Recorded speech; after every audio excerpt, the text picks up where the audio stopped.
That's all trip இது ஒரு auto மற்றும் கேப் புக்கிங் ஆப். சின்ன டவுன்களுக்கு விசேஷம், கோயில், குளம்னு டூர் போறவங்க ஆட்டோ கேப் கிடைக்காம ரொம்ப கஷ்டப்படுவாங்க. அவங்களுக்கு இந்த ஆப் ரொம்ப பிரயோஜனமா இருக்கும். கீழே டிஸ்கிரிப்ஷன்ல இருக்க லிங்கை கிளிக் பண்ணி தட்ஸ் ஆல் ட்ரிப்பை டவுன்லோட் பண்ணிக்கோங்க. நந்தகுமார் சார், நிகழ்ச்சி நான் உங்ககிட்ட இருந்தே தொடங்குறேன். வேட்பாளரை அறிமுகப்படுத்தினதிலிருந்து, கூட்டணி கட்சிகளுக்கான தொகுதி அந்த விஷயங்களை உறுதி செய்ததிலிருந்து, பிரச்சாரத்துக்கு போனதிலிருந்து, இபிஎஸ் எதிர்க்கட்சி தலைவராக அதிமுகவுடைய பொதுச் செயலாளராக முன்னணியில் இருக்கிறார் இல்லையா? இப்போ இந்த இடத்துல திமுகவினுடைய வியூகங்கள் எல்லாம் சற்று பின்னோக்கி இருக்குதா அல்லது ஆழ்ந்து தெளிந்து அடிக்கிறதுல இருக்கிறாங்களா அவங்க? இல்லை, இப்போது அதாவது இன்றைக்கி தமிழக அரசியலில் வந்து ரொம்பவே அண்டர் எஸ்டிமேட் பண்ணப்பட்ட தலைவர்னா இபிஎஸ் அவர்கள். எல்லாருமே வந்து ரொம்பவே அவரை வந்து குறைத்து மதிப்பீடு பண்ணாங்க. ஒவ்வொருத்தருனுடைய குறைத்த மதிப்பீடுக்கும் வந்து அவர் தக்க பதிலடி கொடுத்து ஒவ்வொருத்தருனுடைய கணிப்புமே ஒவ்வொரு காலகட்டத்திலையும் சூழ்நிலையிலும் அவங்க அவரை பற்றி சிந்திக்கக்கூடிய அத்தனை சிந்தனையும் கணிப்பும் பூரா தவறுங்கிறது அவர் கண்டினியூஸாக டிஸ்ப்ரூவ் பண்ணிக்கிட்டே வர்றார். இப்போ அந்த மாதிரி பார்க்கும்போது இவங்க வந்து டெல்லி நசுக்குது இவரை, இல்லை இவர் வந்து டெல்லிக்கு போகிறாரு. நம்ம அப்பயே சொல்லியிருந்தோம், இல்லை எங்கே போகிறாங்கங்கிறது பிரச்சனை இல்லை, என்ன பேசுகிறாங்க, என்ன மாதிரி முடிவு எடுக்கிறாங்கன்னு பார்த்தோம். அதுக்கப்புறம் வந்து பார்த்திங்கன்னா இவங்க டெல்லி நசுக்குதுன்னு சொன்னதும் பொய், இவர் டெல்லிக்கு அடிபணிகிறாருங்கிறது பொய்ங்கிறது பூரா நம்ம அப்பட்டமாக அந்த ஷீட் ஷேரிங்கில் பார்க்கும்போதே தெரியும். அப்போ அந்த இடத்துல பார்க்கும்போது இன்றைக்கி ஒரு அவருடைய லீடர்ஷிப் கேப்பபிலிட்டி கெப்பாசிட்டியை பியாண்ட் டவுட் வந்து எடப்பாடியார் அவர்கள் வந்து கண்டினியூஸாக ப்ரூவ் பண்ணிட்டே வர்றார். ஆனால் இப்போ அந்த இடத்துல நீங்கள் வந்து அந்த சைடில் ஐயா ஸ்டாலின் அவர்களை வைக்கும்போது ஒரு முதலமைச்சராக இருக்கிறீங்க, ஆளும் கட்சியினுடைய முதலமைச்சராக இப்போ நீங்கள் ஆட்சியில் இருக்கும்போதே உங்களுக்கு வந்து கூட்டணி கட்சிகளை இவ்வளோ இழுபறி. இங்கே வந்து இன்னும் கூட்டணியே ஃபைனலைஸ் ஆகலை. அங்கே கூட்டணி சீட்டை பூரா அனௌன்ஸ் பண்ணி 3 மீட்டிங் மோடி ஐயா அவர்களே வந்து இங்கே வந்து அனைத்து கட்சி கூட்டத்தை வந்து 3 கேம்பெயினை ரெடி பண்ணிட்டாங்க. இன்னும் சொல்ல போனால் அவங்க 297 வாக்குறுதிகள் அடங்கிய மேனிஃபெஸ்டோவையும் இங்கிலீஷ்லையும் தமிழ்லையும் ரிலீஸ் பண்ணி புக்கை கொடுத்துட்டு அவங்க பாட்டுக்கு போய்கிட்டே இருக்காங்க. ஸோ அப்போ வந்து நீங்கள் எந்த இடத்துல நீங்கள் கால்குலேட் பண்ணி பார்த்தீங்கன்னாலும் ஒரு அப்பர் ஹேண்டில் இருக்கிறது வந்து பார்த்தீங்கன்னா ஏடிஎம்கே அண்ட் அலையன்ஸ். இப்போ அவங்க மேனிஃபெஸ்டோ வெளியிட்டதிலிருந்து, பிரச்சாரத்துக்கு போனதிலிருந்து, பிரதமர் மோடியே 3 முறை தமிழ்நாட்டுக்கு வந்து பிரச்சாரம் செய்ய வைத்ததிலிருந்து, இந்த நிகழ்வுகள் எல்லாம் தமிழ்நாட்டினுடைய அரசியல் களத்துக்குள்ள தாக்கத்தை ஏற்படுத்தி இருக்குதா? கட்டாயமா. இல்லைன்னா எதனால் வந்து இன்றைக்கி வந்து எப்பயுமே காலையில் எந்திரிச்சோடனே பல்லு வளர்க்குற மாதிரி எங்கள் கூட்டணி இன்டாக்டில் இருக்குது, இன்டாக்ட்ன்ட்டு இருந்தாங்களே. இன்றைக்கி அந்த இன்டாக்ட்டுங்கிற வார்த்தையே இன்றைக்கி வந்து அனர்த்தமாக போயிடுச்சு. இன்றைக்கி எப்படி அனர்த்தமாயிடுச்சு? இப்போ உதாரணத்துக்கு வந்து அண்ணன் வேல்முருகன் எங்கே இருக்கார்? அவர் இந்த கூட்டணியே வேண்டாம், எங்களுக்கு வந்து மரியாதை தான் ரொம்ப முக்கியம், எங்களுக்கு மரியாதை கொடுக்குறது, எனக்கு மரியாதை கொடுக்குறத விடுங்க. அண்ணன் துரைமுருகனை வந்து 3 மணி நேரத்துக்கு மேலே முதலமைச்சரனுடைய செக்ரட்டரி வந்து வெயிட் பண்ணி பார்க்க முடியாமல் போச்சு. அதெல்லாம் நான் பேசட்டுமான்னு கேட்குற அளவுக்கு இன்றைக்கி வந்துருச்சு. அடுத்தது வந்து பார்த்தீங்கன்னாக்கா அரசியல் ஞானி, கலைஞானியாக இருந்து அரசியல் ஞானியாக என்ன கமலஹாசன் வந்து நான் உள்ளே அழுகிறேன் வெளியே சிரிக்கிறேங்கிற மாதிரி அவர் வந்து அவமரியாதை செய்கிற மாதிரி எங்களுக்கு. ஏன்னா அவர் முன்னாடியே 2 நாளைக்கு முன்னாடி அவங்க பொதுச் செயலாளர் என்ன சொல்லியிருந்தாருன்னா, எங்களுக்கு சீட்டை பற்றி பிரச்சனை இல்லை, அதெல்லாம் ஃபைனலைஸ் ஆகிடுச்சு, எங்களுக்கு இருக்கக்கூடிய பிரச்சனையை டார்ச் லைட்டில் நிற்கிறதா உதயசூரியனில் நிற்கிறதா அப்படின்ட்டு. இப்போ எப்பயுமே திமுக வந்து பார்த்தீங்கன்னா பாரதிய ஜனதாவை பார்த்து ஃபாசிசம்பாங்க. இதுக்கு என்ன பேர் சார்? ஒரு கட்சி அவங்க உங்களோட வந்து கூட்டணிக்கு வந்து இருக்கிறவங்களா அவங்க சின்னத்தில் நிற்க முடியாத நீங்கள் கொடுக்குற சீட்டு ஒத்தையாரட்டையா ஸ்டாண்ட் அதிமுக எடுத்திருக்குது இல்லையா? இப்போ இந்த இடத்துல எப்படி நீங்க பேச முடியும்? ஒரே ஒரு விஷயம், அப்ப எந்த இடத்துல திமுக மாற்றுங்கிறத தான் நம்ம கேட்குறோம்.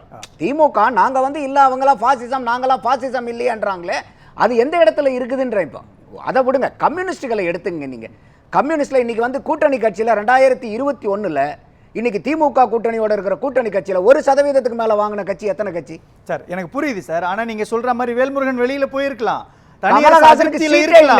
ஆனால் கமலஹாசனோ இடதுசாரிகளோ அதிருப்தியை வெளிப்படுத்தல. என்ன எப்படி சொல்றீங்க? செயல்படும்னு சொல்லிட்டாங்க இல்லையா? இவங்க பாலபாரதி அந்த கட்சி கம்யூனிஸ்ட் தானே. அப்ப அவங்க எல்லாம் போடுற பதிவெல்லாம் நம்ம படிக்கிறது இல்லையா? அவங்க எந்த அளவுக்கு இன்னைக்கு கம்யூனிஸ்ட் கட்சிகள் எவ்வளவு வந்து வலியும் வேதனையில் இருக்குது. நான் தான் ஏற்கனவே சொல்லியிருந்தேன், வடிவேல் தான் ஒரு படத்தில் வந்து பார்த்தீங்கன்னாக்கா அவர் அழுகிறதுக்கு பதில் ஒரு ஆளை போட்டு அழுதுகிட்டு இருப்பார். ஏப்பா நீ அழுவு இல்லைன்னா இது பாரு எனக்கு பதில் அவர் அழுதுட்டு இருப்பாருன்னு. அந்த மாதிரி இன்னைக்கு கூட்டணி கட்சிகள் பூராமே ஆள் போட்டு அழுக வேண்டிய சூழ்நிலையில் இருக்குது. அப்போ கம்யூனிஸ்டுகள் இந்த 5 சீட்டு நீங்கள் கொடுத்து அவங்களுக்கு சேதாரப்படுத்துறீங்க. அண்ணன் திருமாவளவன் அவர்கள் கூட கேட்டார், கமலஹாசன் அவர்கள் வந்து நீங்கள் சீட்டு வேண்டான்னு சொன்ன உடனே சந்தோஷப்பட்டுட்டு ஆமாம் ஆமாம் ரொம்ப பெரிய மனசோட போயிட்டாருன்னு சொல்கிறத ஐயா அண்ணன் நீங்க தொல் திருமாவளவன் இல்ல ஏத்துக்கல. சார், ஒரே ஒரு அவரை விஷயம் கூப்பிட்டு இல்ல நீங்க சார், அவர் சின்னத்துல இல்ல நிக்க சார், விடுங்கன்றாரு. இப்போ எங்க கிட்ட இருக்கக்கூடிய வியூகத்தை நீங்க வெளிப்படையா காமிச்சிட்டீங்க, இதுதான் வியூகம் அப்படின்னு சொல்லிட்டீங்கன்றாங்க. வேட்பாளர்களை பாஜகவோ அமமுகவோ தமிழ் மாநில காங்கிரஸோ இந்த கேடர்ஸை தான் நிறுத்துவாங்கன்றதை நீங்க சொல்றது மூலமாக இங்க ஒரு வலுவான வேட்பாளரை நிறுத்த வேண்டிய சூழல் திமுகவுக்கு வந்திருக்கும் இல்லையா? இது எப்படி நெருக்கடியா மாறும்னு கேட்கிறேன். இல்ல இல்ல, இப்ப நான் அதை தான் சொல்ல வரேன். இன்னைக்கு திமுகவில் இருக்கக்கூடிய கூட்டணி கட்சிகளுடைய வாக்கே அவங்களுக்கு டிரான்ஸ்ஃபர் ஆகாது. இப்ப நீங்க தேமுதிகங்கிற ஒரு கட்சியை கூட்டு வந்து வெறும் 2 லட்சம் வாக்கு எடுத்த கட்சிக்கு ஒரு ராஜ்யசபா சீட்டு, 10 எம்எல்ஏக்கள் சீட்டு, அதுல வேற அம்மையார் பிரேமலதா என்ன சொல்றாங்க, இல்ல நாங்க இன்னும் அதிகமா சீட்டு கேட்டோம், நாங்களும் இந்த கூட்டணியில சீட்டை விட்டு கொடுத்துட்டு தான் 10 வாங்கியிருக்கிறோன்றாங்க. இதெல்லாம் வந்து சார் எனக்கு விடுதலை புரியல. இல்ல நந்தகுமார் சார், என்னால புரிஞ்சுக்க முடியல. நான் கேட்கிற கேள்வி என்னன்னா, அதிமுகவுடைய பொதுச் செயலாளர் மேனிஃபெஸ்டோ வெளியிடுறாரு, ஃப்ரிட்ஜ் சொல்றாரு, நிறைய திட்டங்களை சொல்றாரு, மகளிருக்கான உரிமை தொகையில உயர்த்தி சொல்றது, மாணவர்களுக்கான கல்வி கடன் ரத்துன்ற எல்லா விஷயத்தையும் அம்சம் சொல்றாரு. முதல்ல வெளியிட்டதன் மூலமாக அடுத்து திமுக ஒரு மேனிஃபெஸ்டோ வெளியிடும் இல்லையா? இதுக்கு மேல ₹1 வச்சு சொன்னாங்கன்னா யார மக்கள் ஏத்துக்குவாங்கன்ற ஒரு கேள்வி வரும். இல்ல இப்ப ஐயா எடப்பாடியார் அவர்கள் வந்து இவர் 1000 அவர் 2000 திருப்பி ஸ்டாலின் ஐயா அவர்கள் வந்து 2000 அப்பயே என்ன நம்மளே சொன்ன எல்லா புகழும் எடப்பாடியார் அவர்களுக்கு என்ன, அவர் வந்து எடப்பாடியார் 3000 சொல்லியிருந்தா ஸ்டாலின் ஐயா அவர்கள் வந்து 3000. இப்ப திரும்ப 3000 4000 வச்சாங்கன்னா என்ன பண்ணுவீங்க நீங்க? அப்போ இது வந்து நாகரிகமான அரசியல் இல்ல. என்னை பொறுத்தவரைக்கும் நாகரிகம் இல்ல சார், நாகரிக அநாகரிகம் கிடையாது, வெற்றி. இல்ல இல்ல 2000 வச்சாங்கன்னா அவங்க 2500 சொன்னாங்கன்னா மக்கள் யார்கிட்ட போய் நிப்பாங்க? அவங்க ஃப்ரிட்ஜ்னு சொல்றாங்க அப்படின்னா கூட வந்து நாங்க ஃப்ரிட்ஜ் பிளஸ் வந்து ஆளுங்கட்சி ஏதாவது சொல்றாங்கன்னா என்ன பண்ணுவீங்க? ஆளுங்கட்சி கொடுக்கிற வாக்குறுதிக்கும் எதிர்க்கட்சி கொடுக்கிற வாக்குறுதிக்கும் எப்பயுமே வித்தியாசம் உண்டாது. எந்த கட்சி ஆளுங்கட்சி எதிர்க்கட்சியா இருந்தாலும் சரி. அப்ப இப்ப என்ன கேள்வி கேட்பாங்க எல்லாருமே, இப்ப என்ன கேள்வி கேட்கறாங்க ஐயா ஸ்டாலின் அவர்கள்னா, இது வரைக்கும் எடப்பாடியார் அவர்கள் 2000 சொன்ன உடனே இப்ப 2000 அனௌன்ஸ் பண்றீங்க, அப்ப 2000 கொடுக்க முடிஞ்சது தானே? அப்ப எங்க உரிமைன்னு சொல்லி வெறும் 33 ரூபாய்க்கு எங்க உரிமையை விலை பேசுறீங்களே அப்படின்னு கேக்குறாங்க. இப்போ அதன் மேல நீங்க விமர்சனம் வைக்கலாம். நீங்க நிதி நெருக்கடின்றப்ப எப்படி நீங்க கொடுத்தீங்கன்ற கேள்வி வேற. நான் கேட்கிற கேள்வி என்னன்னா, பாஜகவுக்கு ஒரு வேட்பாளர் பட்டியல் அனௌன்ஸ் பண்றாங்க சார், இந்தந்த தொகுதிகள் தான் பாஜக இறங்கும், அமமுக இந்தந்த தொகுதிகள் எல்லாம் போட்டியிடுன்னு சொல்லிட்டு அதிமுக ஒரு பட்டியலை வெளியிடுதுன்னா அங்கே பாஜக தான் வருது, அதிமுக தான் வருது, அல்லது வந்து அமமுக தான் வருது, தமிழ் மாநில காங்கிரஸ் கட்சி தான் வருது அப்படின்னா இதற்கான பெஸ்டான கேண்டிடேட்டை டிஎம்கே எடுக்கிறதுக்கான சாய்ஸை உருவாக்கி இருக்கிறார் இல்லையா அதிமுக பொதுச் செயலாளர்? தப்பு இல்ல. இப்ப எந்த கட்சியா இருந்தாலும் நீங்க கூட்டணி ஒதுக்கி தான் ஆகணும். எப்பயுமே ஃபர்ஸ்ட் மூவர் அட்வான்டேஜ்னு ஒன்னு இருக்கு, அதை நீங்க பார்க்க மாட்டேங்கிறீங்க. இப்ப உதாரணத்துக்கு வந்து பாத்தீங்கன்னா ரஜினிகாந்த் வந்துட்டாருன்னா, ரஜினிகாந்த் மாதிரியே இன்னொருத்தர் நடிக்கிறாருன்னா அவரை ஜெராக்ஸ் போயிருவாங்களே ஒரு ரஜினிகாந்தோட மார்க்கெட் ஜெராக்ஸ்க்கு வராது. அப்ப ஐயா ஸ்டாலின் அவர்கள் வந்து எடப்பாடியார் அவர்கள் கொடுக்கக்கூடிய இந்த வாக்குறுதியை பார்த்து காப்பி அடிச்சு கொடுத்துட்டாருன்னா என்ன பண்றாருன்னு நீங்க கேக்குறீங்க. 2 புள்ளி நகல யாரும் எனக்கு. அப்போ இப்போ இதுவரை வெளியிட்டு இருக்கக்கூடிய அந்த பட்டியல் 2 கோணம் இருக்கு.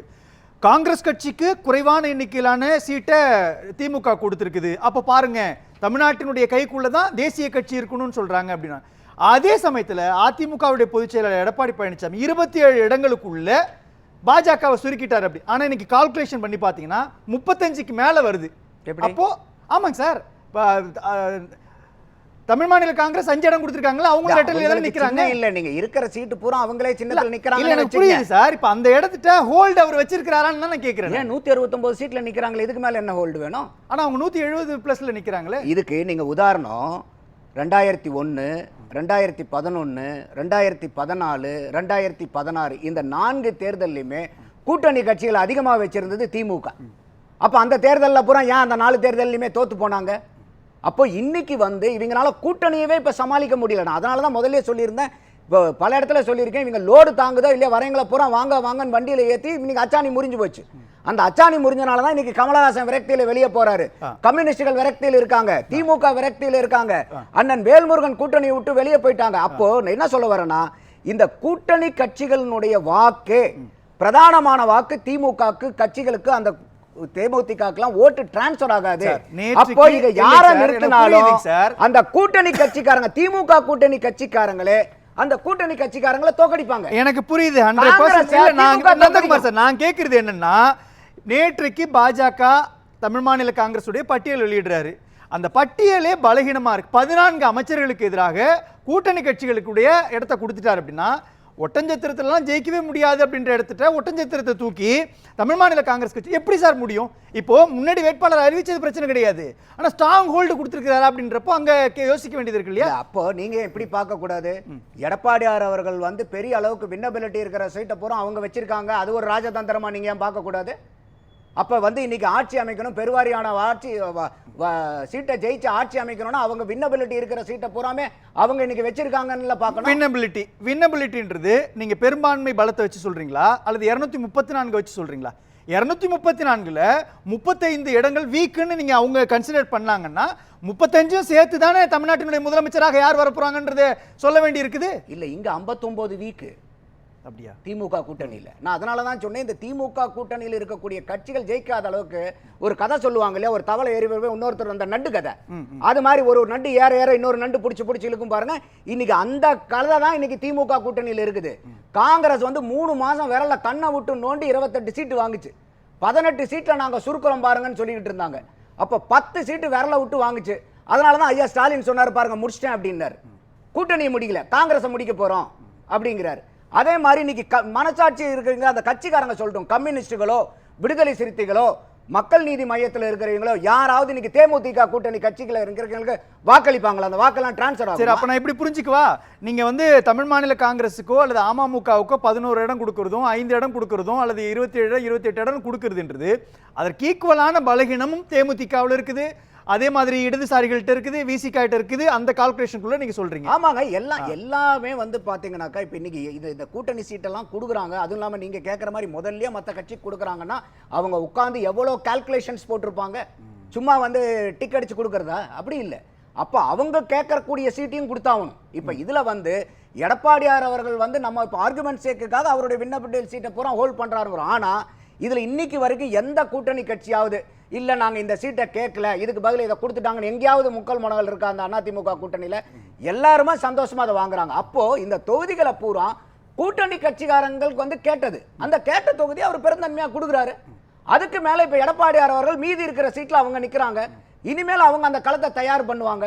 அப்ப கூட்டணி கட்சிகளினுடைய பலம் பலகீனம், அந்த கட்சி அந்த திமுக கூட்டணியில் இருக்கக்கூடிய கூட்டணி கட்சிகளுடைய பலம் பலகீனம், இதையெல்லாம் வச்சுதான் நம்ம வந்து கால்குலேட் பண்ணி பேசலாம். நந்தகுமார் சார், எப்படி பாக்குறீங்க நீங்க?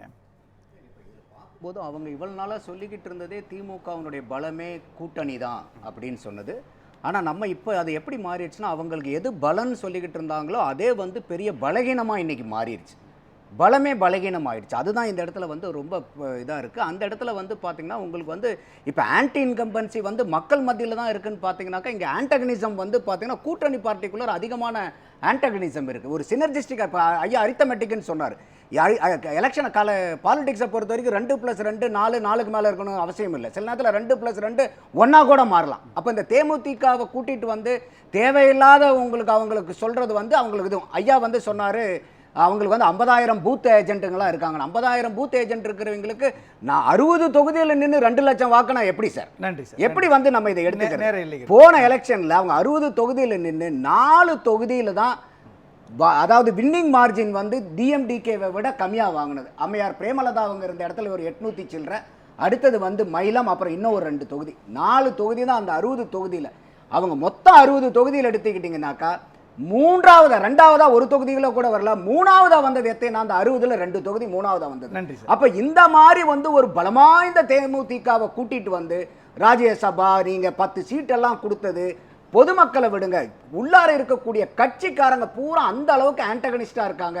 அப்போ இவங்கனால வந்து கூட்டணிக்குள்ளார இருக்கக்கூடிய இந்த ஆன்டகனிசத்தையே சமாளிக்க முடியாதவங்க களத்துல போய் மக்கள் கிட்ட இருக்கக்கூடிய ஆன்டி இன்கம்பன்சி எப்படி சமாளிக்க போறாங்க?